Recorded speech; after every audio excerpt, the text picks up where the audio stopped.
I'm Daniel James, and you're listening to 7am. In Melbourne, few names carry the weight of Mick Gatto. For decades, he's been known as a survivor of the gangland wars, a man whose influence has stretched from the city's underworld into the heart of the construction industry. This week, police raided his home.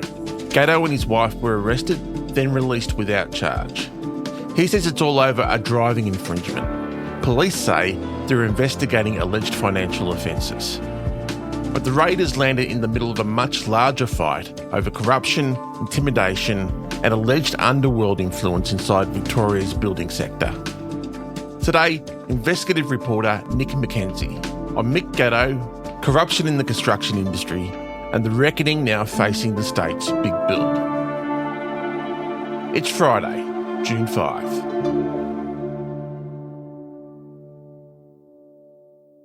Nick, for those who aren't familiar with Mick Gatto, can you give us a quick reminder of how big a deal he is in the Melbourne underworld?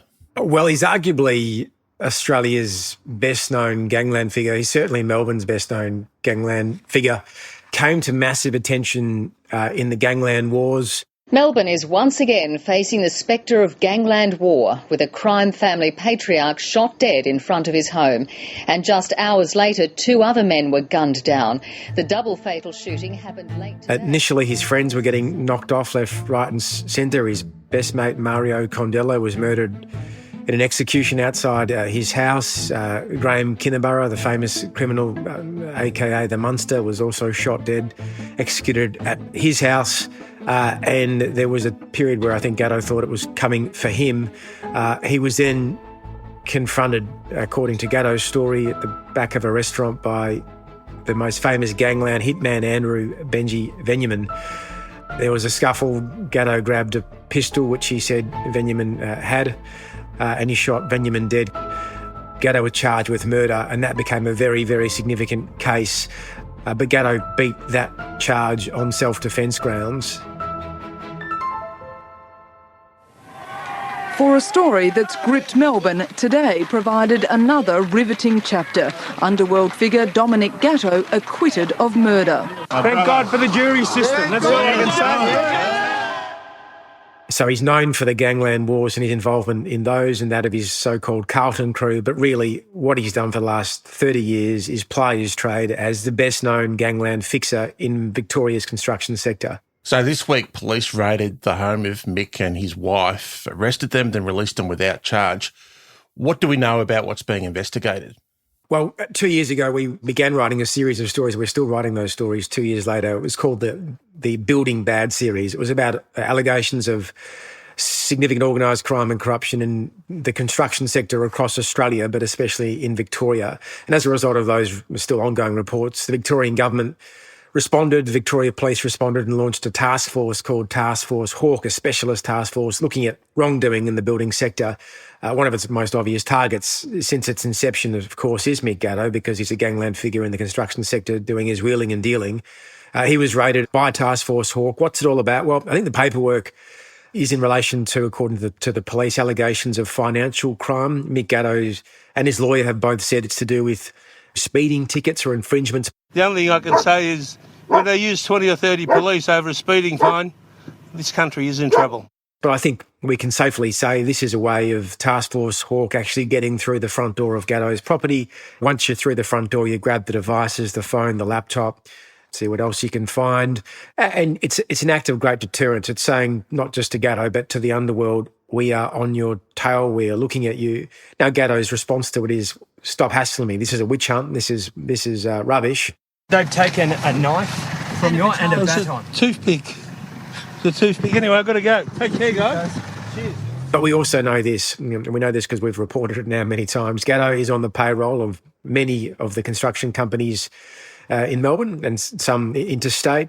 I'm not saying it's unlawful. That would be defamatory, but I am saying anyone who's a little bit sceptical would wonder why anyone would need to pay a gangland figure to operate on a major construction site in Victoria. Yeah, if we go to that a little bit, Nick, you've done heaps of reporting on this. Can you tell us about what Jeffrey Watson SC described as the Gatto extortion model? Well, so Jeffrey Watson, SC, corruption buster of some repute. He used to be the counsel assisting at the New South Wales Anti-Corruption ICAC Commission.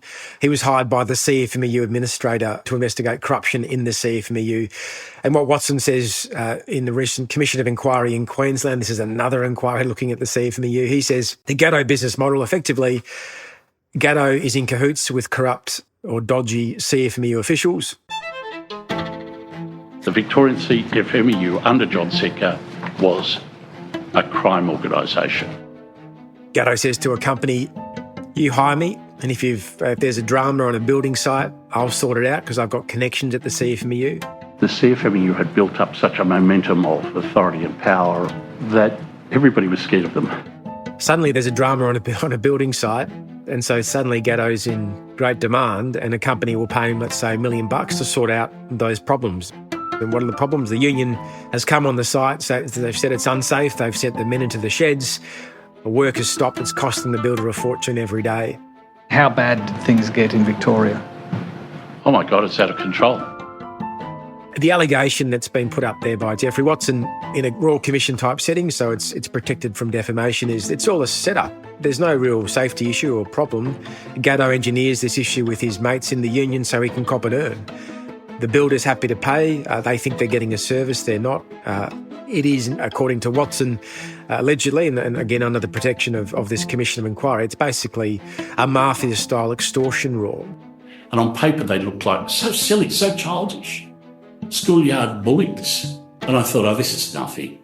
It was then I spent some weeks interviewing people when I realised I was wrong and it was quite different.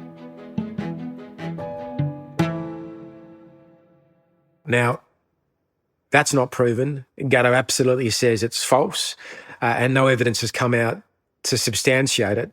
But what we do know is this. There are many companies, this is a fact, paying Gatto a fortune for their right to operate in the building sector across Australia. And the question remains, why? He's been a central figure in your Building Bad revelations in 2024. And before that, you uncovered a secret recording of Gatto. Can you remind the people at home of what was on that recording? Oh, it was just a classic Gatto doing his business, how he does his business. He was calling up a developer. He'd been hired to mediate or intervene in a dispute. And what Gatto says on this tape, he says it carefully, but there is an unmistakable air of menace. I can stop anyone doing anything, mate. And I say that respectfully. I don't want to be a smarty. We can cause you grief. What he's saying is I can stop building sites from operating as they should, costing you a hell of a lot of money, effectively is what I think that means.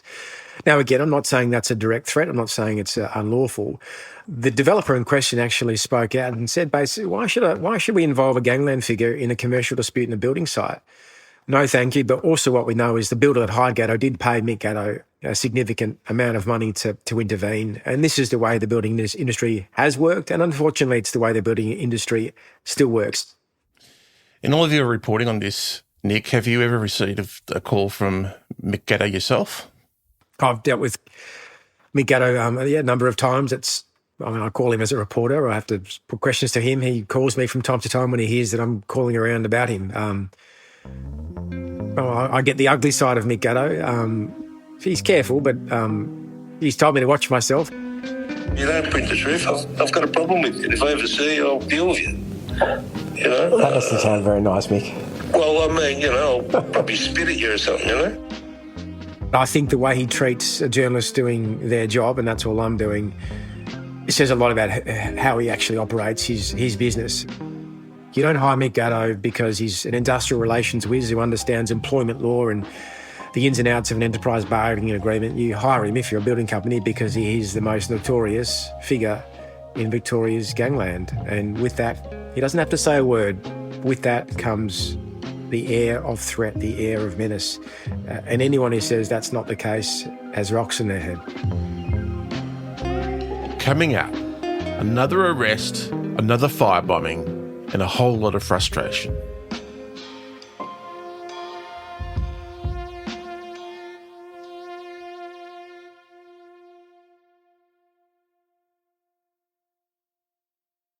Nick, big build contractor Nick Marriage was also arrested a few days ago Who is he and what is his connection to Gatto? I think Nick Marritt's classic case study of a building industry success story. This guy runs a piling company, earthworks company. They're doing significant work preparing things for a major government infrastructure project. He'll come in first and he'll do those works that are required to begin that building process. And he's done extremely well. His company is called LTE. He's booming in Victoria. He's booming in Queensland. He's on government jobs, taxpayer jobs in both states. But he's also got Mick Gatto and another alleged gangland figure, John Curry, on his payroll. He's tied up with the Comanchero bikie gang. Why does a very successful building company owner need to work with bikies and gangland figures? What's he getting from them? Now, the police a few days ago raided his one of his properties. They've grabbed his phones and according to the police statement, it's over an alleged firebombing of a construction industry person's home. A number of buildings, properties, cars, machinery have been torched all across Melbourne. Police are obviously investigating whether Marriott has any connection to that. I'm not saying Marritt's involved in that, but the police are curious as to what he knows about these firebombings, and they raided his property just a few days before Gatto's all unanswered questions. Right, that's right. Boil it right down. What does it all mean? It means there's organised crime, there's gangland operations still happening as we speak in the building sector, and there's a real struggle between law enforcement and the dark side at the moment that's still playing out. The raids come after an announcement from Victorian Premier Jacinta Allen this week that a panel of experts will be looking at boosting powers of the anti-corruption watchdog IBAC so it could look into corruption in the construction industry.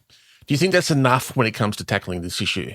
The Victorian Premier, as you say, announced that our anti-corruption body in Victoria will get new powers maybe in 18 months to follow the money from major government projects to gangland figures.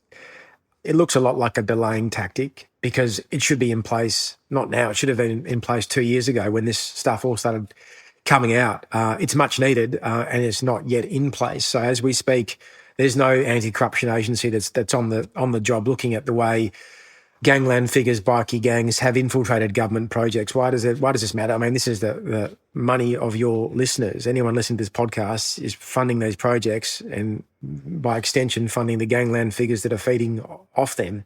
It's leading to increases ultimately in house prices and rail projects, road projects. So not enough is clearly being done. A real issue is lots of the dodgy behaviour in the construction industry. It might be unlawful and certainly unethical or corrupt, but it may not be criminal. Bikie gang member gets a sweetheart job, care of union corruption on a big government project and hires half his bikie gang as traffic controllers on $300,000 a year. It's certainly corrupt. It may not be criminal. The act of nepotism, it's a grade corruption. The cops can't investigate that, but an anti-corruption agency can if it has the power. And the problem in Victoria right now is no agency has the power to investigate this sort of conduct. And finally, Nick, I've listened and read a number of interviews with you in relation to the corruption the alleged corruption on the big build. And it seems to me that you've become more and more frustrated with the inaction when it comes to the multiple allegations flying about. Am I right? I mean, how can you not be frustrated? I'm a taxpayer like everybody else. And, my 20 years as an investigative reporter, never have I come across such an obvious corruption scandal that's been met with such a poor response. Now, let's bring this back to where we started. Mick Gatto, on paper, has been raided for relatively minor offending. It's just alleged and he denies it. That's to say nothing of all the many hundreds of millions of dollars on major government projects that have gone to bikie clubs and other dodgy people, companies that should never have got contracts, which have got contracts, they're gangland aligned and they're making money now. So am I frustrated? Absolutely. But I think every Victorian, every Australian should be frustrated because this is your bickies, it's your money. It doesn't stand to reason that a nurse or a teacher gets, let's say, on a lucky, a well-paid one, it's on $90,000 a year. I'm plucking that figure out, but thereabouts. And someone who doesn't have to rock up to work holding a stop sign because they're part of the right bikie gang affiliation can earn $300,000 a year on a government project. That is not right.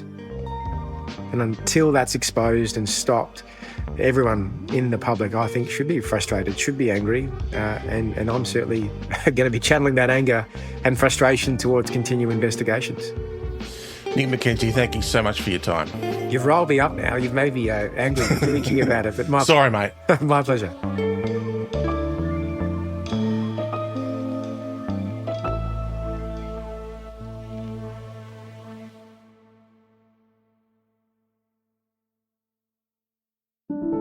Also in the news, the PM says we have an ideological disagreement with the US over plans to impose a 12.5% tariff on goods from Australia.